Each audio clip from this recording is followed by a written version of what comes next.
Bagyong Mars, patuloy ang paglakas, signal number 2 itinaas na sa bahagi ng Cagayan.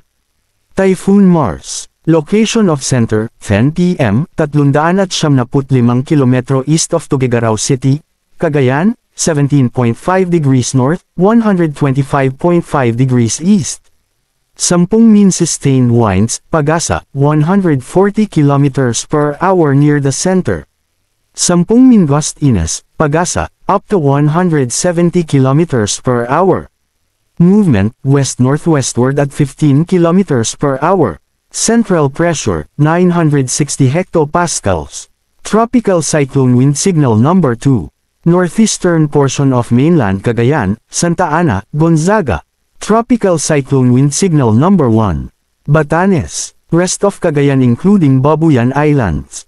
Ilocos Norte, Ilocos Sur, Apayao, Abra, Kalinga, Mountain Province, Ifugao, northern portion of Benguet, Mancayan, Bugyas, Kabayan, Bacon, Kibungan, Atop, Bukod. Isabela, Nueva Vizcaya, Quirino, northern portion of Aurora, Dilasag, Kasiguran, Dinalungan, Dipakulaw, Baler, Maria Aurora. Ang pinakamataas na tropical cyclone wind signal na itataas ng pag-asa sa Bagyong Mars ay ang wind signal number 4, partikular na sa bahagi ng Northern Luzon. Rainfall forecast. Ngayong araw, November 5. Moderate to heavy rains, Cagayan. Bukas, November 6. Moderate to heavy rains, Batanes, Cagayan, Apayao. Huwebes, November 7. Intense to torrential rains, Cagayan. Heavy to intense rains, Apayao, Ilocos Norte, Batanes. Moderate to heavy rains, Isabela, Abra, Ilocos Sur, Kalinga, Mountain Province.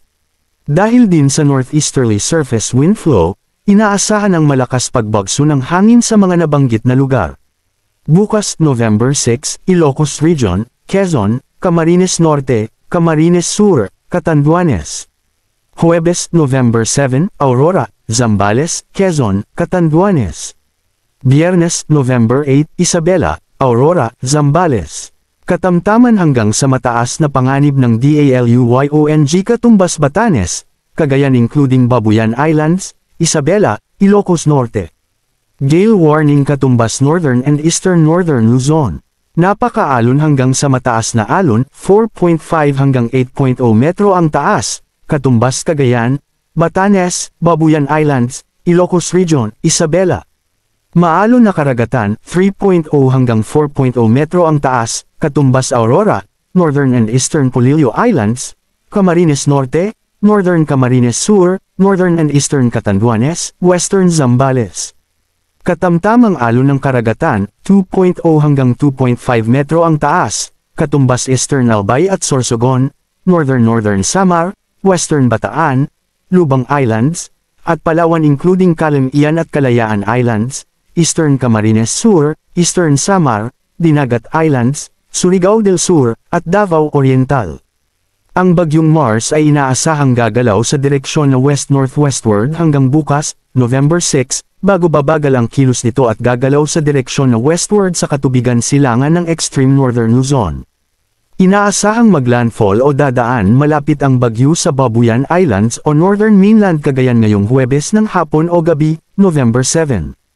Inaasahang lalabas ang Bagyong Mars sa Philippine Area of Responsibility, PAR, ngayong Biyernes ng gabi. Magpapatuloy ang paglakas ng Bagyong Mars at posibleng maaabot na nito ang kanyang peak intensity bago pa ito maglandfall sa Babuyan Islands o Cagayan. Pinapayuhan ang lahat ng mga residente sa mga lugar na maaapektuhan na maghanda at mag-antibay sa mga susunod na updates. Thank you for watching.